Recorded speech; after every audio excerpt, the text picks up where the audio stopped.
Additional సబ్జెక్షన్స్ అయిన తర్వాత త్వరలో రిజల్ట్స్ ఇచ్చి మెయిన్స్ ఎగ్జామ్ డేట్స్ కూడా ఇవ్వడానికి ఏపీపీఎస్సీ సన్నద్ధమవుతుంది. మరి ఈ మెయిన్స్ ఎగ్జామ్ కి వచ్చేటప్పటికి ఇందులో ప్రధానంగా 3 పేపర్స్ ఉంటాయి. యాక్చువల్ గా మనకి ప్రిలిమ్స్ లో వచ్చేటప్పటికి ఓన్లీ జిఎస్ కి మాత్రమే పరిమితం చేయడం వల్ల మరి మెయిన్స్ లో ఇచ్చేటువంటి ఎడ్యుకేషన్ అనేటువంటి కాన్సెప్ట్ లో ఏ ఏ అంశాలు ఉంటాయనే విషయం మీద అభ్యర్థులకు అనేకమైనటువంటి సందేహాలు ఉన్నాయి. మరి పీజీ ఉండి బీఈడీ లేనటువంటి విద్యార్థులు ఈ ఎడ్యుకేషన్ మీద అవగాహన లేక అసలు ఇది మనం క్రాక్ చేయగలమా లేదా, మనకు అర్థమవుతుందా లేదా అనేటువంటి అంశాలపైన అనేకమైనటువంటి సందేహాలు అభ్యర్థులకు ఉన్నాయి. మరి ప్రిలిమ్స్ రిజల్ట్స్ వచ్చేటప్పటికి సిలబస్ మీద ఒక అవగాహన అనేది ఏర్పరచుకోవడం విద్యార్థులందరూ కూడా చాలా ముఖ్యమైనటువంటి విషయము. సో కాబట్టి ఈ పేపర్ 2 ఎడ్యుకేషన్ అలాగే పేపర్ 3 ఎడ్యుకేషన్ లో ఇచ్చినటువంటి అంశాలపైన పూర్తి మీకు విశ్లేషణ అందించే ప్రయత్నం చేస్తున్నాం ఎన్ఎస్కే లెర్నింగ్ యూట్యూబ్ ఛానల్ ద్వారా. సో మరి NSK learning YouTube channel subscribe చేసుకోండి, అలాగే ఎన్ఎస్కే లెర్నింగ్ యాప్ డౌన్లోడ్ చేసుకోండి. ప్రిలిమ్స్ రిజల్ట్స్ రాగానే మెయిన్స్ కి సంబంధించినటువంటి ఎడ్యుకేషన్ పేపర్ 2 అండ్ పేపర్ 3 సమగ్రమైనటువంటి కోచింగ్ విధానాన్ని ఎన్ఎస్కే లెర్నింగ్ ఆన్లైన్ లో మీకు ప్రొవైడ్ చేస్తుంది. అది మీకు రిజల్ట్స్ వచ్చిన తర్వాత దానికి సంబంధించినటువంటి ప్రకటన అనేది మేము చేయడం జరుగుతుంది. మరి ఈ వీడియోలో మనం తీసుకున్నట్లయితే పేపర్ 2 ఎడ్యుకేషన్ లో foundation of education, paper 2 education లో మనకి 3 విభాగాలుగా సిలబస్ ఇచ్చారు. A B C. ఏ లోనేమో విద్యా ఆధారాలు, ఇందులో 4 టాపిక్స్ అనేవి ఇవ్వడం జరిగింది. బి ఏమో విద్యా మనోవిజ్ఞాన శాస్త్రము, అలాగే సి ఏమో విద్యా ధోరణులు, foundation of education, educational psychology, అలాగే ట్రెండ్స్ ఇన్ ఎడ్యుకేషన్ అని చెప్పేసి సో మనకి 3 వీడియోస్ 4 పార్ట్స్ అనేవి మనకి అందులో ఇవ్వడం జరిగింది. మరి ఆల్రెడీ ఫస్ట్ 2 పార్ట్స్ మనం డిస్కస్ చేసాం. మరి మూడోది ఏంటని చెప్పేసి అంటే ఇందులో పేపర్ 2 లో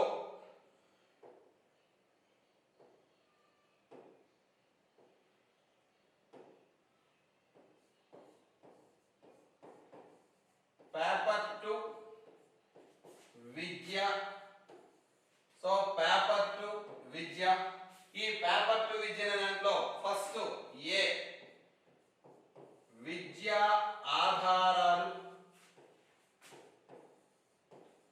ఇందులో మరలా 4 కాన్సెప్ట్స్ ఇచ్చారు. ఒకటి విద్యా తత్వశాస్త్రము, స్వభావము మరియు పరిధి. రెండవది ముఖ్యమైన తత్వశాస్త్ర వాదాలు, వాటిని తత్వశాస్త్ర సాంప్రదాయాలు అంటాం. మరి థర్డ్ వన్ ప్రముఖ తత్వవేత్తలు.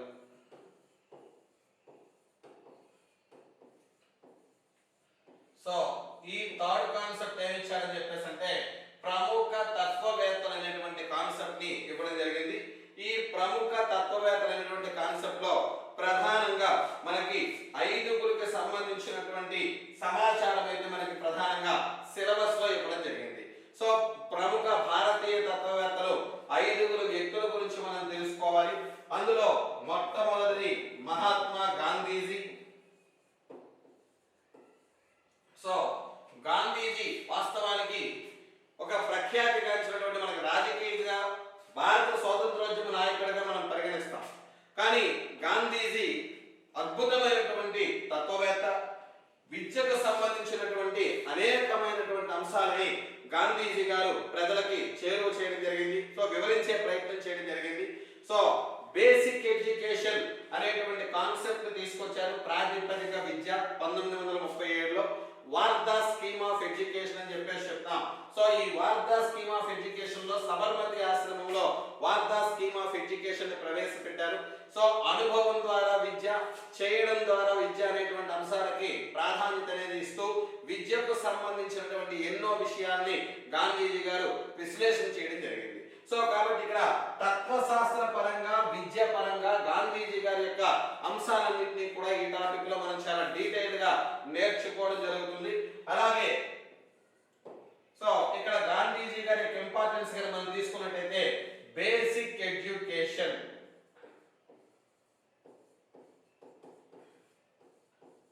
దీన్నే మనం ప్రాతిపదిక విద్య, బేసిక్ ఎడ్యుకేషన్, దీన్ని మనం ఏమని చెప్తామంటే ప్రాతిపదిక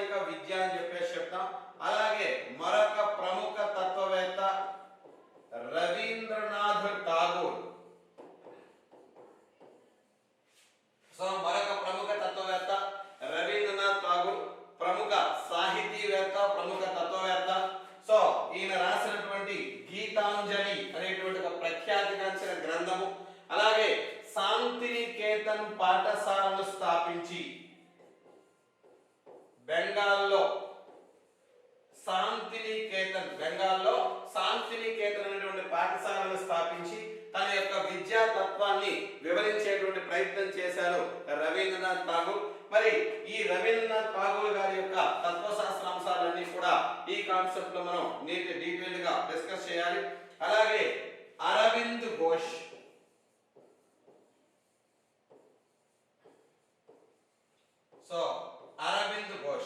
అరవింద్ ఘోష్ ప్రఖ్యాతిగాంచిన స్వాతంత్రోద్యమ నాయకుడు, ప్రముఖ అతివాద నాయకుడు, లాలా లజపతి రాయ్, బాల గంగాధర్ తిలక్, అలాగే బిపిన్ చంద్రపాల్ తో పాటుగా అరవింద్ ఘోష్ కూడా ప్రఖ్యాతంగా వందే మాతర ఉద్యమంలో పాల్గొన్నారు. ప్రముఖ తత్వవేత్త. పాండిచ్చేరిలో ఆరావళి ఆశ్రమం, పాండిచ్చేరిలో ఆరావళి ఆశ్రమం అనే ఆశ్రమం పేరుతో ఈయన తన యొక్క విద్యా తత్వాన్ని అంతటినీ కూడా విశ్లేషించారు. ఆరావళి ఆశ్రమాన్ని స్థాపించి తన యొక్క విద్యా తత్వ భావాలన్నింటినీ కూడా వివరించేటువంటి ప్రయత్నం చేశారు ఎవరంటే అరవింద్ ఘోష్ అని చెప్పేసి చెప్తాం. అదే విధంగా స్వామి వివేకానంద,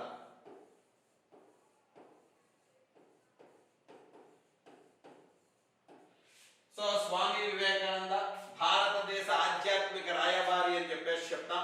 మరి స్వామి వివేకానంద గారు రామకృష్ణ మిషన్, తన గురువు అయినటువంటి రామకృష్ణ పరమహంస పేరు మీదుగా రామకృష్ణ మిషన్ అనే స్థాపించి ఈ సంస్థ పేరు మీదుగా అనేకమైనటువంటి అనాథ శరణాలయాలు, విద్యా సంస్థలు, అనేకమైనటువంటి రామకృష్ణ మిషన్ ఆధ్వర్యంలో ప్రస్తుతము కూడా దేశ విదేశాల్లో ఇవి విజయవంతంగా నిర్వహించబడుతున్నాయి.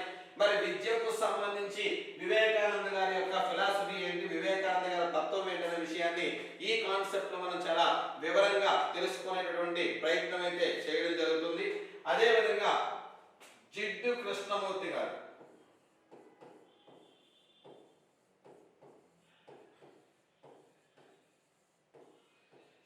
జిడ్డు కృష్ణమూర్తి గారు ఈయన్ని మనకి ప్రముఖ థియోసాఫికల్ సొసైటీ సభ్యురాలు, అదేవిధంగా భారత జాతీయ కాంగ్రెస్ లో కీలక పాత్ర వహించినటువంటి విదేశీయులైనటువంటి అని బీసెంట్ గారి యొక్క దత్తపుత్రుడుగా జిడ్డు కృష్ణమూర్తి గారిని పేర్కొంటాం.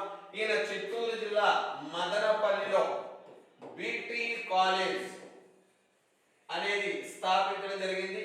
ప్రఖ్యాత తత్వవేత్త.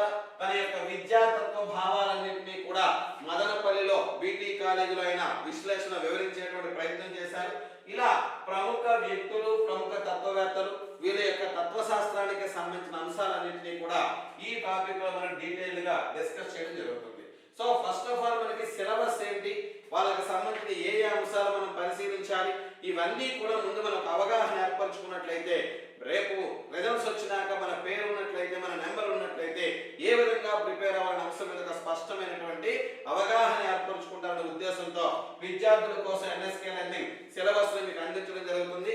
మరి ప్రిలిమ్స్ రిజల్ట్స్ వచ్చిన తర్వాత మెయిన్స్ ఈ కోచింగ్ కి సంబంధించినటువంటి అంశాల వివరాలన్నీ కూడా త్వరలోనే మీకు ప్రకటన చేయడం జరుగుతుంది.